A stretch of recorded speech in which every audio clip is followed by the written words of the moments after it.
My mother's 100, and I thought, oh, what will my mother think that I'm taking in boarders?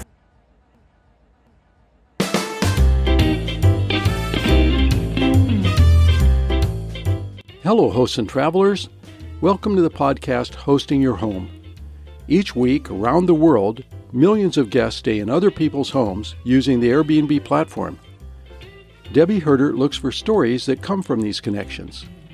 Listen in as we hear stories that teach us the human side of hosting your home.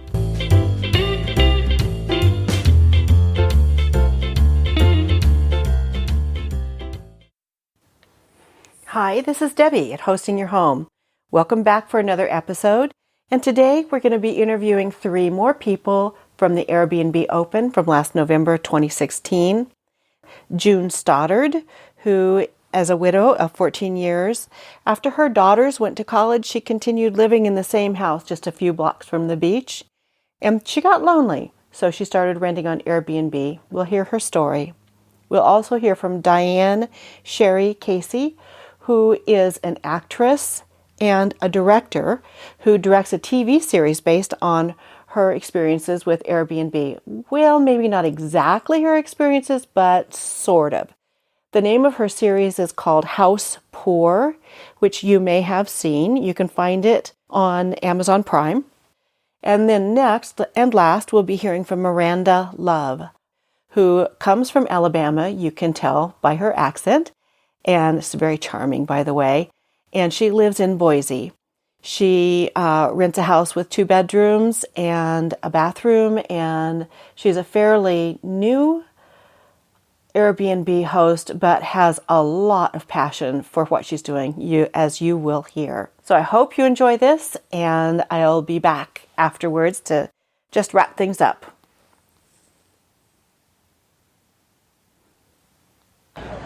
June Stoddard, thank you for being with me. I am so excited to hear your story, and I'm so happy to be here at the Airbnb Open with you. I am too, and I'm glad we found each other. Yes, it was a little difficult. It was. So I was going to tell you about how I got started doing Airbnb. Please, I'd love to hear your story.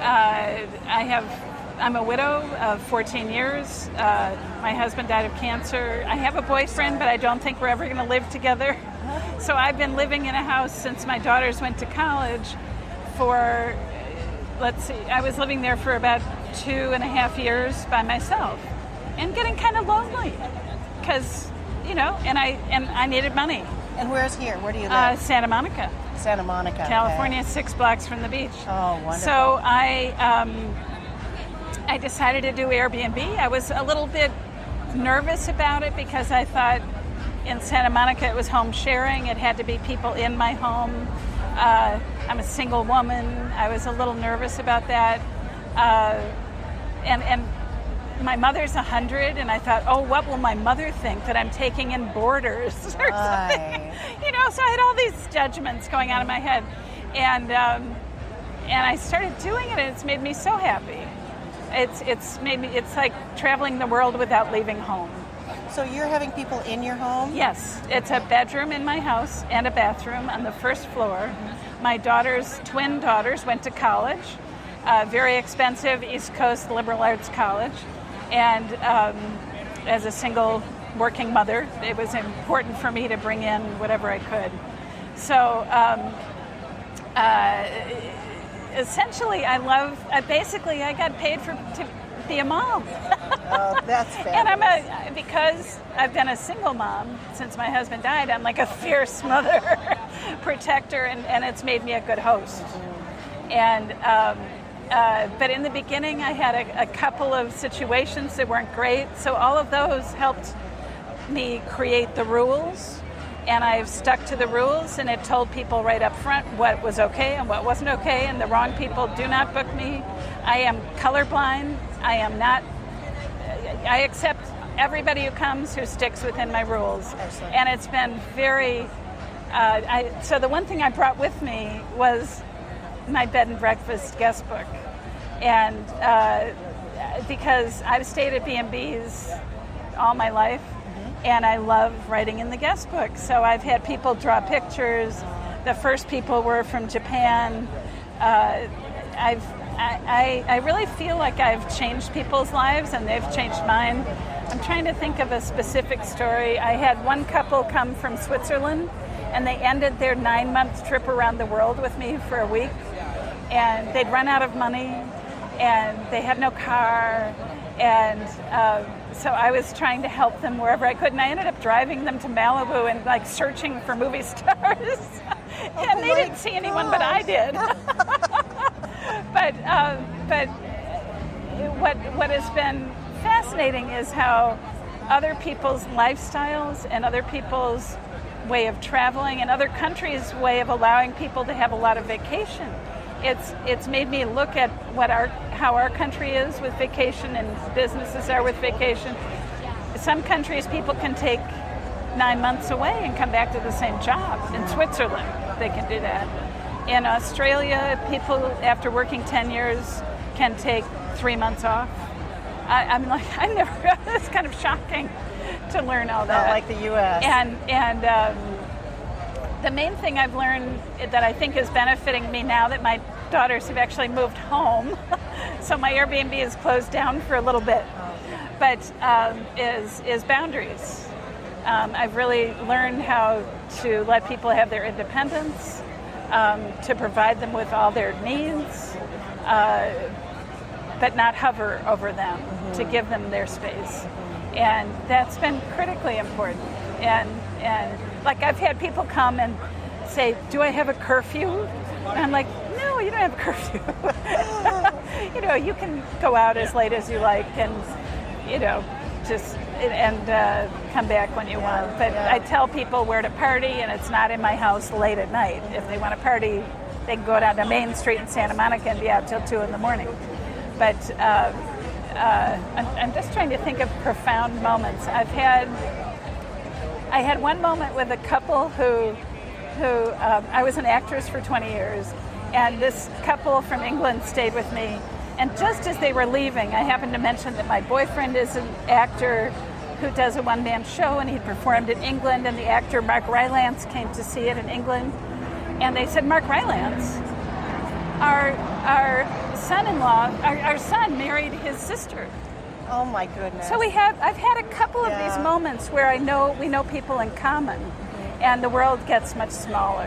It does.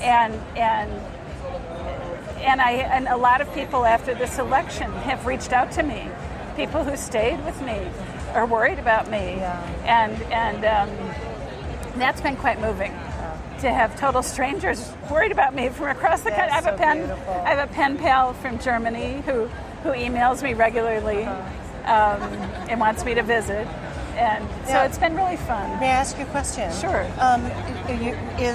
Does your Airbnb benefit you financially in being able to stay in your home? I mean, absolutely. Being a single mom, yes, must be pretty my difficult. My home has. I do other things. I do executive recruiting, and I also do nonprofit fundraising.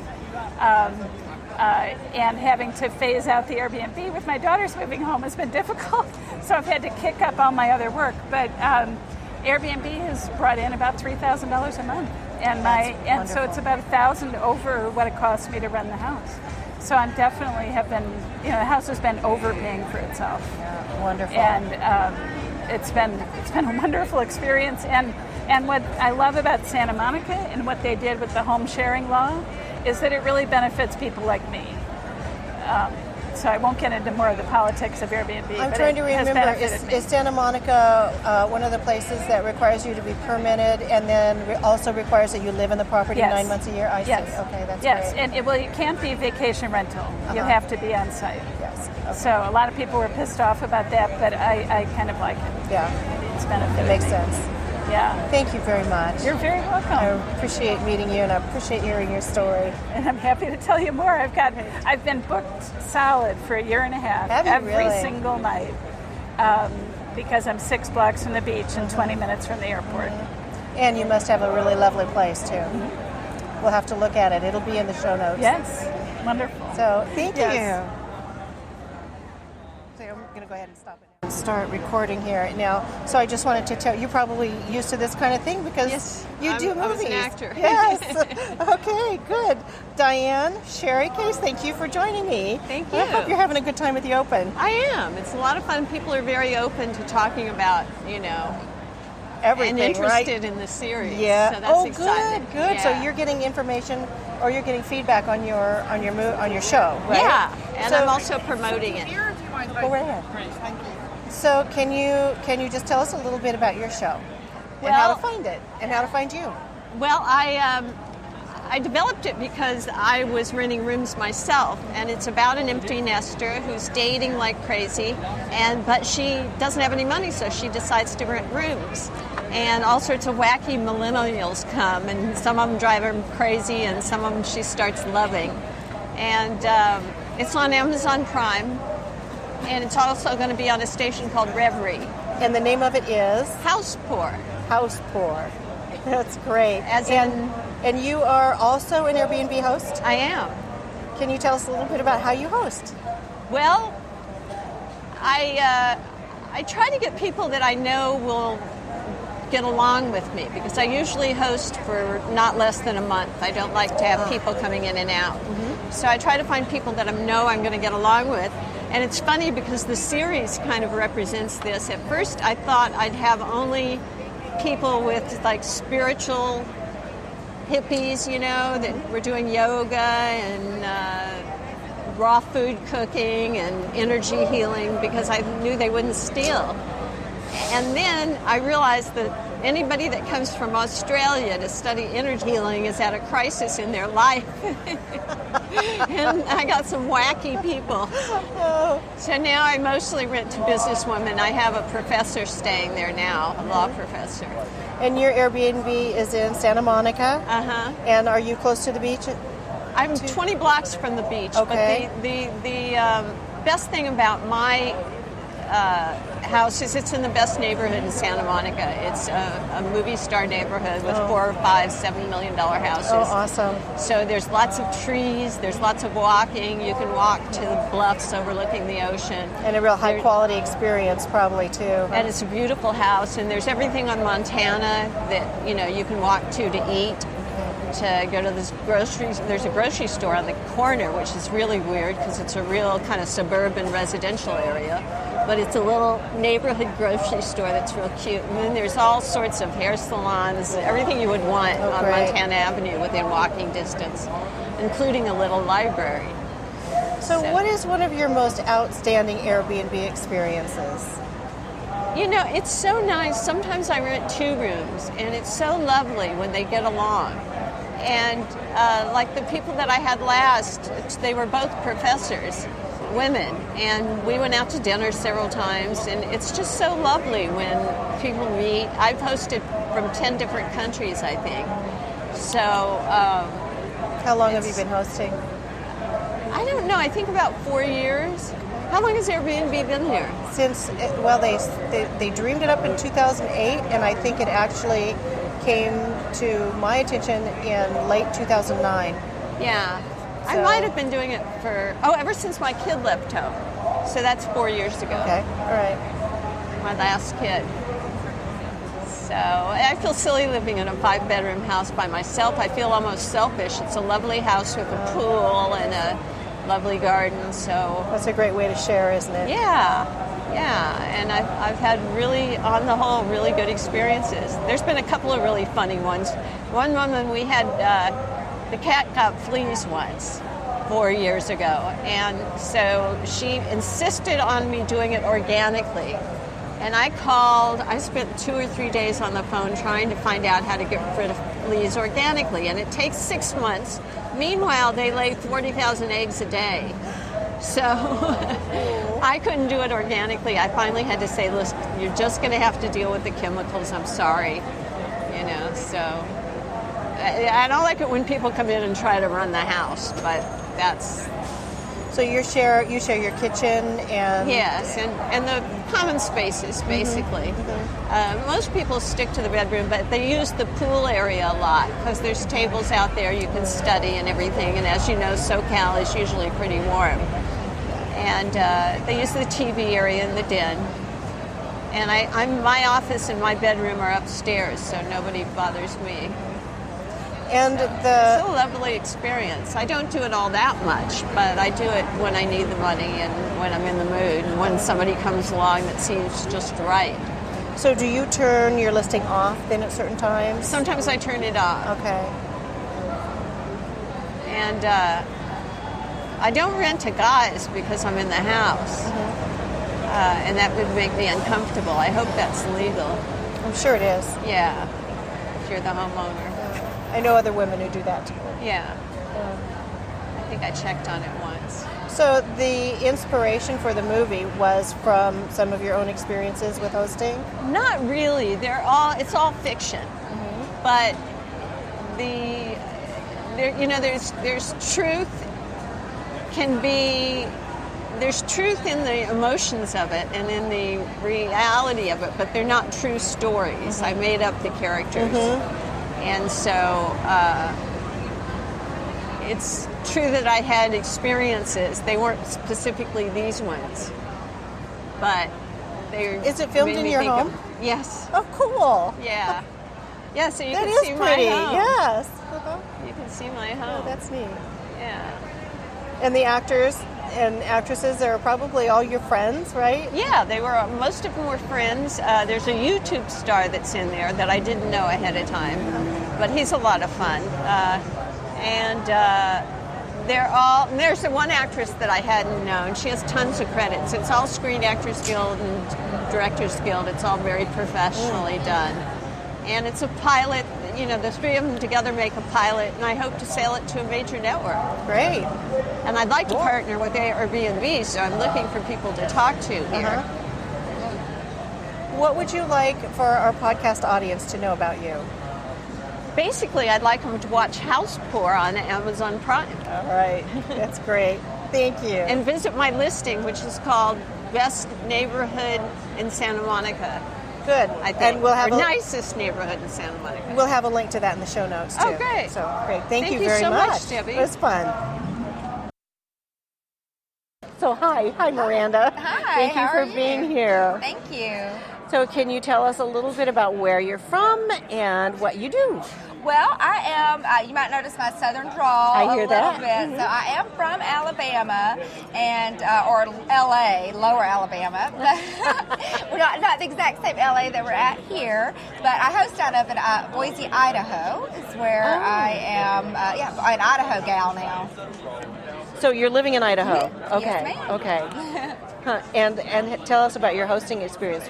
Well, I've been a host just since March of 2016, so I'm kind of a newer host. Welcome but to Airbnb. Thank you. I enjoy it, and it was kind of one of those things that it took. I figured we had a festival that was coming, a music festival, and I had just moved back from the mountains and was downtown, and decided I was going to have somebody living with me, but that didn't work out. And I'm like, you know what? I'm going to see what this Airbnb is about. So I put my listing on, and it took a little bit for me to kind of figure out, was it priced right? I didn't kind of have, things figured out, but it took me a little bit to get kind of to do some learning with it, and got some things figured out, and then been able to have a lot of success with it, and helped other people get started with it too. What is your model? Are you renting a room in your home? Yeah, Do you have a whole two-bedroom house, and so I actually do have them there with me, and I rent, so I'm kind of working do that, and I sometimes I have an upstairs main room, and then I have a basement room downstairs, and it just depends. Sometimes I'm actually, when I was doing co-hosting with some friends that were on vacation and things like that, then I was able to did both of my rooms while I was just still coming there every day because I work out of my home. And sometimes I decide I want to move down to the basement, and I do my upstairs room, my main room for a while, and then sometimes I can charge more for that one, and then sometimes I'm like, okay, I'm tired of being downstairs, I'm ready to be upstairs, so I switch it to that. So I do have active kind of reviews and everything on both of them ready to go. So do you have your own private place that you keep separated? One of the things that I always think about for me, if I would do that, would be I would have to do something with all of my private papers, all of my documents and stuff that I wouldn't want out. So I would want to have either an office that I could lock the door or something like that. Do you have any concerns about that kind of thing? I have not had any issues at all with hosting on Airbnb with the different guests. Everybody has been extremely respectful, and keep in mind I am usually there, on the property, so it's not like somebody really has a lot of time to go in and out of things. But I do have actually I have a kind of a locked area that I in my basement where I keep kind of most of my things, but I have not had any issues with people going through my things or that that I'm aware of. And I think vice versa. To me, it seems like it is that sharing and that respecting of people's space. I'm letting them into my home, and their stuff is there in my home. When I'm not there, I'm not going through their items either. But you do want to kind of be a little bit aware of that. And cybersecurity has been something that with the Wi-Fi, you want to make sure that you have kind of everything on a private system. And it's actually best practices is to set up a separate guest kind of a network. Because that's where all my secure stuff is on. I pretty much am virtual with all my stuff. So I don't have a lot of paperwork around, but I have some important papers. I think that's a really good point to bring up, the cybersecurity issues, and to have a separate network. And I understand, correct me if I'm wrong, but I think that you can separate a network so that you can have two separate networks within like one modem. Yes. And so that keeps that security for both of you, right? Yes. And so do you share kitchen privileges with your guests? I do. I share kitchen privileges, and I only have one restroom. I wish I had two, but I only have one restroom and shower, so we share all of those things. Wow, so what kind of guests do you get? It's kind of varied a little bit. Sometimes I do have couples that are there, maybe thinking about moving to the city in Boise, Idaho, and I'm really close to downtown, so it is kind of an area where people are kind of coming to and exploring. Around, we have the university there, so around time for September, whenever school was starting back, I had some people that were coming to check out the school or coming with their family, their mom or something like that were there. And I get a lot of guests that are just kind of traveling across country. Right. And sometimes like Boise is a place where they might just stay overnight, but they might stay 2 or 3 nights to just kind of take a break and get to explore. And it's also an area where the outdoors are kind of around, so sometimes people are kind of hubbing there for a day before they go out on a backpacking trip or before they go, on a rafting trip. So you have a one-night minimum? I do just allow the one-night minimum. I've tried to do, before, like I was like, the weekends let me do, or maybe holidays or something, like I'll set a two-night minimum or a 3-night minimum. But then, or kind of sometimes I'll do my prices higher, but then I end up, like the first time or two, I end up not getting booked for that whenever I thought that I would, where I usually do with the one-night minimum, even if I'm not. Like in July and August, I was, pretty much kind of booked out, but like right now I'm not, but I do still get a lot of the day travelers. I allow instant book, and I allow the same day. You do instant book? I do. And you feel safe with using instant book? I do feel safe with it. And with Airbnb now, a lot of, on some forums I was looking, they're really, they're encouraging people to do the instant booking and the host to do it. And by default, I believe if they're logged in, it only shows whenever the guests are searching now, it's only showing instant booking, and they have to change it. That's right. There is a place where you can click it off, and I just had a conversation with someone that told me that she wasn't getting any bookings, and she couldn't find herself on the app, and looked and then finally realized that it defaults to have that instant book on, and it won't show anybody that's off. Yeah, that's brand new. Yeah, I do like the instant book. For me, it works out, and I have not had an issue, and I do allow the same day. I will give one little tip here for other hosts that I learned the hard way. Because I do have it, now I have my cutoff same day till 6 p.m., but I did have it till 9 p.m., and I, even though I had my room ready, because I was, expect to be booked, so I had my room ready, and I had my key kind of in the area, and I had, the access where I could get in, but it was at night. They booked right before the 9 p.m., right before my cutoff, and I was already not at my phone for that at that moment, and it ended up, not, even though I had the instructions kind of there for them, the guests, because I did not, kind of personally reply to them, so that was a guest not being able to kind of get in, which was not ideal for, it was kind of hit me a little bit, Right, so right. Not good, so I learned not to do that. Wow. And you obviously don't use any other listing platforms. I don't. I haven't had a need to. I think more because with the vacation rental by owner or something like Yes. that is that, well, they usually, from what that to me is, I don't know about the one room, if it's Right. what, that type of guest. What are you the most excited about in your life? I am most excited about my Airbnb Superhost School that I'm doing, just kind of because it is something that, Airbnb in general, it is something that I was able to, after I figured out a few things, kind of find some success with it quickly and helped. I had a couple of friends, like one fella this summer, he got laid off and, had kids, not sure what he was going to do, and he had an extra room, and, by kind of once I'd figured out the pricing and was familiar with the kind of the scene there, the Airbnb scene there, we were able to get money in his account like 24 hours. I was able to kind of get it up and get going. And so to be able to help to share that and to get other people other coaches or other online entrepreneurs or things like that like myself that are transitioning and trying to get something new going, to know that you've got your bills paid, to know that you've got, my rent paid, I've got those things taken care of. Basically, then I'm able to concentrate on other things instead of being all, kind of worried about that. So the peace of mind that it has given to me, and the peace of mind that it's given to the people that I've helped get going with it, and other kind of Airbnb hosts. And so that's what I'm really excited about, is helping to share that and to get other people going with it. And how do you conduct your school? It's an online training program, okay, with tutorials on some things, and it's a five module video training with a PowerPoint that I do to kind of go through, and it's practical advice to kind of help everyday people get going on it quickly and know kind of the ins and outs without having to spend a lot of time and trial and error on it and trying to figure things out on their own. And then I do also go a little bit on for people who are interested in branching out and for co-hosting, and kind of having it as a full-time, I guess they use the term today, hospitality entrepreneur. Yes. I've heard all sorts of different things with it, but it is. I mean, whenever I was doing that co-hosting with some friends and clients this summer, I mean, it was definitely, a full-time income with mine, and then the income that I was getting from them, and it's easy. I mean, it is. I'm basically getting paid to be a housekeeper in my own home, and I have, sometimes whenever I'm out and about, I mean, I do have other, housekeepers or things like that help me out, but it's just been worth it for me to do it myself, kind of like a part-time job. Yeah.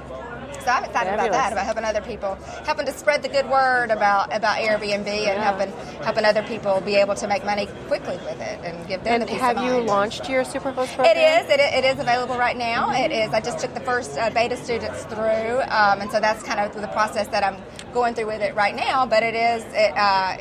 We're doing it. And can you tell us the URL?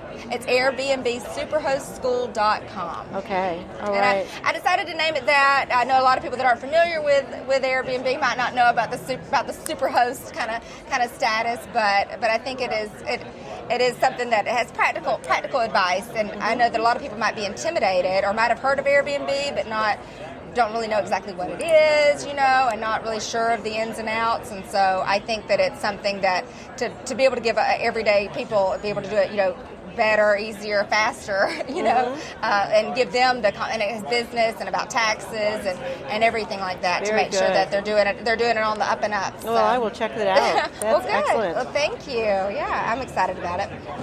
So I appreciate you being here. Thank you. And I think we got enough for a good Thank you, interview. Debbie. Yeah, but don't thank go you. away yet. Okay. I want to get your picture. Okay, great. And thank I you. want to get your card. You gave me your card. Yep, right? I did. So, and it says still on there that it's in beta, but it's official. So this is the end of the interviews that we did in LA at the Open. I say that's the end, but it's not really, because we do have one more that we did with Etienne and Sylvie, which might take us a little while to get out because we had a tendency to just chat, and there's a lot of editing that needs to be done at this point.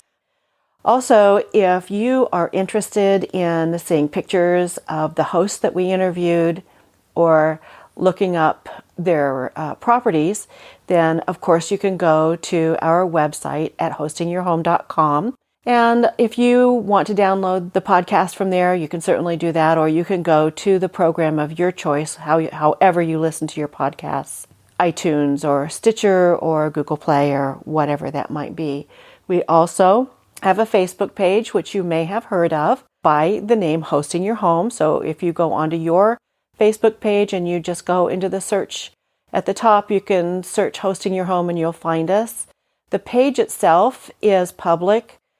We do also have a group that is private, and if you'd like to join the group, we would be happy to have you there. Some conversations take place, and I kind of post things as they come up that interest me that I think will interest other Airbnb hosts. And we're wrapping up plans for a conference in the Portland area. It's called Host to Host, H2H. And this is a one-day conference that will be from hosts to hosts, and we'll be wrapping up the evening at Airbnb headquarters, if all works out the way we've got it planned. But that means that we're really super busy right now, working out the program and topics, etc. And so Rob and I have decided that we'll be putting out our podcast every 2 weeks rather than every week. So I hope that works out with your schedule okay. And you can also find our Facebook page for the Host to Host conference. If you go again to that search bar at the top of your Facebook page and search Host to Host, that's HOST, the number 2 host, then you should be able to find us.